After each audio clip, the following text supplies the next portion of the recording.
Welcome to the Making of a Nation, American History in VOA Special English.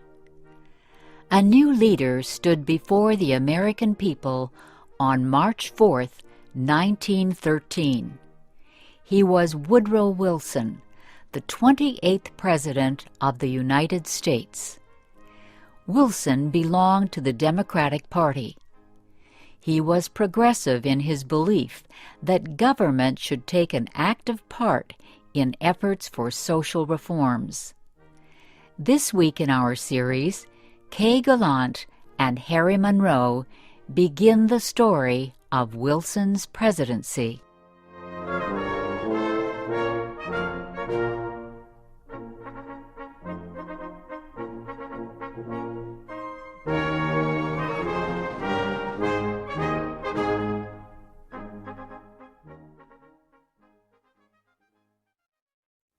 Woodrow Wilson had spent most of his life at Princeton University. First, he was a professor. Then he was university president. Next, Wilson was elected governor of the state of New Jersey. His early success as governor made him a leading candidate for the Democratic presidential nomination in 1912. Wilson traveled widely around the country during the campaign. He made speeches to many groups. He tried to make himself and his ideas known to as many Americans as possible. Wilson called his program The New Freedom. One of his campaign promises was to fight for better conditions for America's small business owners. Such proposals helped him win the Democratic nomination for president. Then he defeated President William Howard Taft and former President Theodore Roosevelt in the election. Woodrow Wilson, the former president of a university, had become the president of a nation. The largest crowd in Washington, D.C.'s history welcomed Wilson outside the Capitol building on the day of his inauguration. He called on the American people to join him in making the country a better place. "Our duty," Wilson said, "is to correct the evil without hurting the good. I call all honest men, all patriotic, all forward-looking men to my side."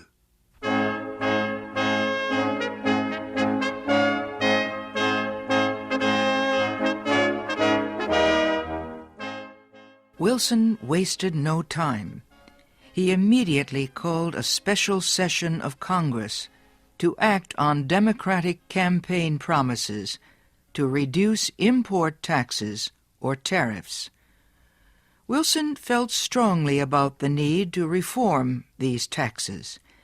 He broke tradition by leaving the White House to appear before Congress in person to appeal for his tariff proposals. Many members of Congress opposed Wilson's plans, but the new president used the results of a Senate investigation to win the fight. The investigation showed that a number of senators owned companies that depended on high tariffs for their profits. The votes of these senators were influenced by their property holdings. Public knowledge of the situation forced many of them to give up their holdings and stop resisting tariff reform. Congress finally approved Wilson's proposals. Lower tariffs reduced the amount of money taken in by the federal government. So the Senate also approved a tax on income or earnings. A constitutional amendment had been passed earlier to permit such a tax. President Wilson and the Democratic Party were pleased with the new tariff and income tax bills. But they were far from finished. Next, they turned their efforts to reform of the banking industry. For several years, many people had recognized the need for changes in the banking system. The old system of uncontrolled private banks had developed years earlier, before the United States became a major industrial nation. Many people agreed that a more modern system was needed, but they could not agree on details. President Wilson said control of the nation's wealth was held by too few men. He noted a report that said just 2 men controlled 10% of the total wealth of the United States. Wilson said the nation needed a money supply that could be increased or reduced when necessary to correct economic conditions. He said a method was needed to let banks help each other during economic emergencies. And, he said, laws were needed to prevent a few wealthy men from using the economic resources of the country for their own purposes. Finally, Wilson said the control of this system of banking must be public, not private. It must belong to the government itself. Wilson called his proposal for a central bank the Federal Reserve System. Under the plan, the nation would be divided into 12 areas. Each area would have its own Federal Reserve Bank. These area banks would not do business with the public.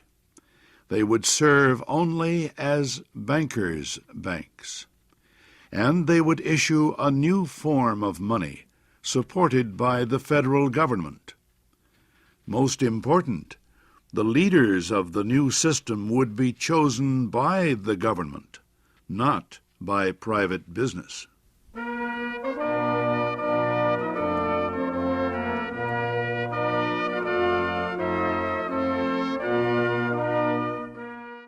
Bankers, business leaders, and their representatives in Congress sharply criticized President Wilson's proposals. They said government control of the banking system was socialism, not capitalism. But Wilson refused to change his proposals, and he helped to lead the fight to make them law. Finally, Congress agreed. It did not take long for bankers to discover that the new system was much better than the old one. Today, the Federal Reserve System is one of the most important institutions in the United States. For Woodrow Wilson, the fight over the banking system was yet another political success. He had won major reforms in the nation's tariffs, taxes, and banking systems. Now he told Congress that new legislation was needed to control the power of monopolies and trusts. These were the giant companies and business alliances that controlled complete industries. Wilson proposed a new antitrust law to control the actions of large companies. His supporters in Congress wrote a bill that listed a number of business activities that no longer would be permitted. For example, no longer could a company set prices that would reduce competition or create a monopoly.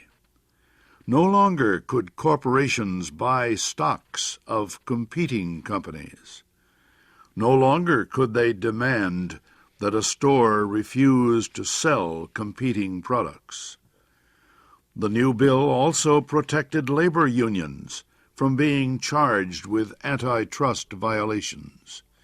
It gave unions more power to organize and protect workers. At President Wilson's request, Congress also prepared a law that